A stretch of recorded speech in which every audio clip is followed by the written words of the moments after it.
সকালের জলখাবারের জন্য খুবই কম সময়ের মধ্যে যদি থাকে এরকম ইউনিক একটি রেসিপি, খেতে ভীষণই দারুণ লাগে আর খুবই কম সময়ের মধ্যে হয়ে যায়।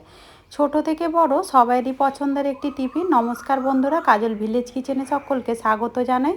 রোজকার মতো আজও রান্নাঘরে চলে এলাম। আজকের রেসিপি প্রথম থেকে লাস্ট পর্যন্ত দেখতে থাকুন, আশা করছি ভীষণ ভালো লাগবে। তো চলুন তাহলে শুরু করা যাক। তার জন্য নিয়েছি এখানে এক বাটি বেসন নিয়ে নেব। এখানে একটা বাটি, সমস্ত বেসনটাই আমি এই বাটির মধ্যে ঢেলে নেব। রঙের জন্য দেব একটু হলুদ গুঁড়ো, আর এখানে দিয়ে দেব 1 চামচ চিনি। তো এখানে আমি গোটা চিনি ব্যবহার করছি, চাইলে তোমরা এখানে গুঁড়িয়েও দিতে পারো। দেব স্বাদ মতো লবণ। শুকনো উপকরণগুলোকে একটু মিশিয়ে নেব। তো শুকনো উপকরণগুলোকে খুব ভালো করে মিশিয়ে দিয়েছি, আর হলুদটা দেবার কারণ সুন্দর একটা রং আসবে টিফিনগুলো। এবারে দিয়ে দেবো আমি টক দই। যেই বাটি মেপে এখানে আমি বেসন নিয়েছিলাম সেই বাটির হাফ বাটি টক দই দিয়ে দেবো। যতটা টক দই নিয়েছি ততটাই দেখো জল নিয়ে নিয়েছি। এবারে সমস্ত উপকরণগুলো এর মধ্যে দিয়ে দেবো। একটু বাটি ধুয়ে জলটা দিয়ে খুব সুন্দর করে একটা গোলা গুলে নেব। খুব ভালো করে আমি বেসন আর সমস্ত উপকরণগুলোকে এইভাবে একটা গোলা গুলে নিয়েছি, আর গোলাটা আমি দেখিয়ে দিচ্ছি কীরকম হয়েছে। এরকম একটা থকথকে গোলা কিন্তু রেডি করে নিতে হবে, একদম ক্রিমের মতো করে কিন্তু সময় ধরে একটু ফেটে নিতে হবে, যাতে করে না দানা দানা ভাব থাকে। এটাকে ঢাকা দিয়ে একটু রেখে দেবো, ততক্ষণে বাটিগুলোকে আগে সেট করে। এখানে কয়েকটা স্টিলের বাটি নিয়েছি আর দুটো নিয়েছি চায়ের কাপ। এর মধ্যেই আজকে টিফিনগুলো রেডি করব। একটু দিয়ে দেবো সাদা তেল। খুব ভালো করে একটু ব্রাশ করে নেব, যাতে করে টিফিনগুলো খুব সহজে কিন্তু উঠে আসে।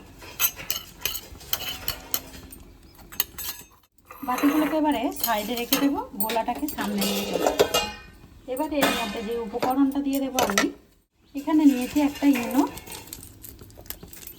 আজকে কোনো রকম বেকিং পাউডার সোডা ছাড়াই কিন্তু আজকে করে দেখাবো, তার জন্য একটা ইনো নিয়েছি। এখানে অর্ধেক ইনো দিয়ে দেব। সামান্য অল্প একটু জল দেব। খুব ভালো করে একটু ঘেটে নেব, এতে করে কিন্তু গোলাটা একেবারে হালকা হয়ে যাবে। যেহেতু টক দই দিয়েছি, দেখো কতটা ফুলে উঠেছে সুন্দর করে। এখানে গোলাটা কিন্তু রেডি করে নিয়েছি, আর এই ইনোটা দেওয়ার আগে কিন্তু বাটিগুলোকে সুন্দরভাবে সেট করে নিতে হবে। এবারে এখান থেকে যে গোলাটা রেডি করেছি এখান থেকে এক হাতা করে আমি দিয়ে দেব। তো বেশি বাটি ভরবো না, এক হাতা করেই দেব।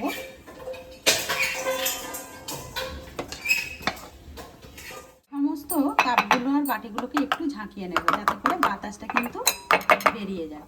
অপরদিকে জল গরম হতে আগে থেকেই বসে খুব ভালোভাবে গরম হয়ে গেছে। এবার এখানে একটা দিয়ে দেবো স্ট্যান্ড। তোমরা চাইলে এখানে জাল দিয়েও বসিয়ে দিতে পারো। সমস্ত একে একে বাটিগুলোকে আমি এর মধ্যে বসিয়ে দেবো।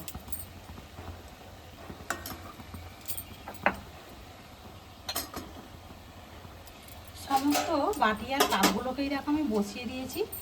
বাড়িতে থাকা কিছু উপকরণ দিয়ে যদি আমরা এরকম ধরনের একটু টিফিন রকমের খেতে কিন্তু ভীষণই দারুণ। 5 মিনিটের জন্য এভাবে ঢাকা দিই। আবার ওই বাটির মধ্যে দেখো এক বাটি নিয়েছি আমি এখানে সুজি। তো এখানে মোটা দানা সুজি রয়েছে, নিয়ে নিলাম একটা বাটি। সমস্ত সুজিটাই আমি এই বাটির মধ্যে নিয়ে নেব। একে একে কিছু উপকরণ দিয়ে দেবো, যেমন দিয়ে দেবো স্বাদ মতো লবণ বা মাপ মতো লবণ।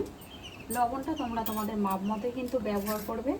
একই মাপের বাটিতে দেখো আমি আবারও নিয়েছি হাফ বাটি টক দই, আর দইটা দেখবে যেন একেবারে না টক হয়। আবারও আমি নিয়ে নিয়েছি জল হাফ বাটি, দিয়ে দেবো। দিয়ে এবারে গোলাটাকে আমি আবারও গুলে নেব। খুব ভালো করে দেখো এখানে কিন্তু আমি এটাকে ফেটে নিয়েছি। সামান্য একটু জল দেব, অনেকটাই কিন্তু ঘন হয়ে আছে। আরও দিয়ে দিলাম আমি 3-4 চামচের মতো জল, দিয়ে আবার একটু গুলে নেব। জলটা দিয়েও খুব ভালোভাবে আমি এটাকে সুজিটাকে ফেটে নিলাম। এবারে যে ইনোটা বাকি ছিল এটাও আমি এই সময় দিয়ে দেব। অর্ধেক ইনো আমি ওর মধ্যে ব্যবহার করেছি, অর্ধেকটা দিয়ে দিলাম আমি সুজির মধ্যে। একটু জল দিয়ে দেবো সামান্য একটু। আবারও আমি একইভাবে একটু গোলাটাকে গুলে নেব। করে গুলে নিলাম, আর এইটা কিন্তু 2 মিনিট পরেই এই রেডি করাটা সময় করে নিতে হবে। অপরদিকে দেখো টিফিনটা যে বসিয়েছিলাম এটা বেশ কিন্তু 5 মিনিট মতো হয়ে গেছে, আর কতটা দেখো ফুলে উঠেছে টিফিনগুলো, আর দেখতে কিন্তু বেশ সুন্দর লাগছে। এই ফাঁকে আমি এইটা কী করবো, এই সুজির গোলাটা গুলেছিলাম এইটাকেও আমি এর ওপর থেকে দিয়ে দেবো। আজকের টিফিনের রেসিপি আপনাদের কীরকম লাগছে অতি অবশ্যই আমাকে কমেন্ট করে জানাবেন। একইভাবে কিন্তু পুরোটাই ভরবো না,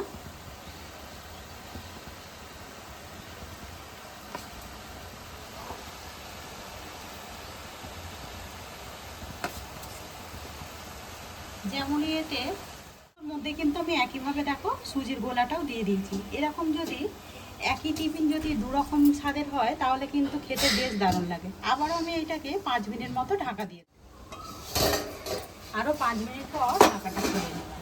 আর দেখতেই পাচ্ছ টিফিনগুলো কতটা ফুলে উঠেছে, তাই জন্যই বললাম একদম হাফ বাটি করে কিন্তু এইভাবে কিন্তু গোলাটাকে দিতে হবে।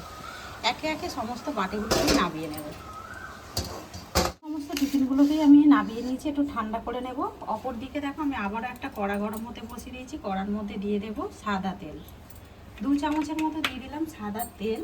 তেলের মধ্যে কিছু ফোড়ন দেব, যেমন নিয়েছি কালো সর্ষে 1 চামচ মতো দিয়ে দিলাম, এখানে একটা কাঁচা পাকা লঙ্কা আর নিয়েছি বেশ কিছুটা কারি পাতা। এতে করে কিন্তু টেস্টটা দারুণ আসবে এই ফোড়নটায়। হালকা একটু নাড়াচাড়া করে নেব।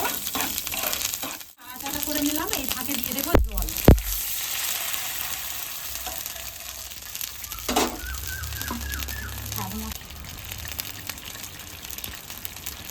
আর এখানে দিয়ে দেবো আমি একটু চিনি, দিয়ে দিলাম 1.5 চামচ মতো চিনি, দিয়ে একটুখানি ফুটিয়ে নেব। সুন্দর একটা চিড়া রেডি হয়ে গেছে, যেমনই ঝাল ঝাল হয়েছে তেমনই আবার একটু মিষ্টি মিষ্টি। এবার এখানে দিয়ে দেবো আমি 1 চামচ থেকে 2 চামচ মতো লেবুর রস। এতে করে একটু টক টক মতো হবে, খেতে কিন্তু ভীষণ দারুণ লাগবে। লেবুর রসটাকে দিয়ে একটুখানি ফুটিয়ে নিয়েছি, দেখতেই পাচ্ছ ফুটে উঠেছে। এবারে আমি গ্যাসটাকে অফ করে দেবো। সমস্ত টিফিনগুলোকে একটু ঠান্ডা করে নিয়েছি, যাতে করে খুব সহজে কিন্তু বেরিয়ে আসে। যেহেতু এর মধ্যে সুজি রয়েছে, বেসন রয়েছে, দেখো সুজি টান দিলেই কিন্তু ছেড়ে আসছে, দেখতেই পাচ্ছ একদম একটু এইভাবে সাইডগুলো ছাড়ালেই ছেড়ে আসবে। এখানে নেব একটা চামচ, এরকম চামচ বা ছুরি তোমরা নিয়ে নিতে পারো।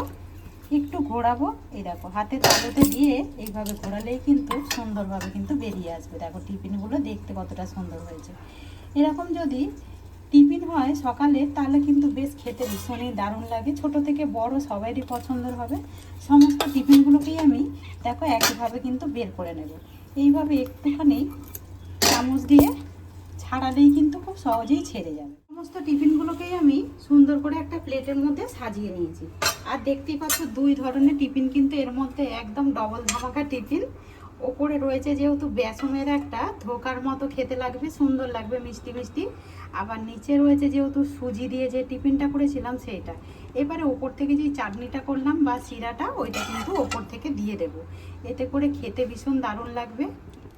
সমস্ত টিফিনগুলোকেই দেখো সুন্দর করে শিরা দিয়ে একটু সাজিয়ে নিয়েছি, দেখতে ভীষণই দারুণ লাগছে, খেতে ভীষণই সুন্দর লাগে। আর একেবারে কিন্তু নরম তুলতুলো হয়।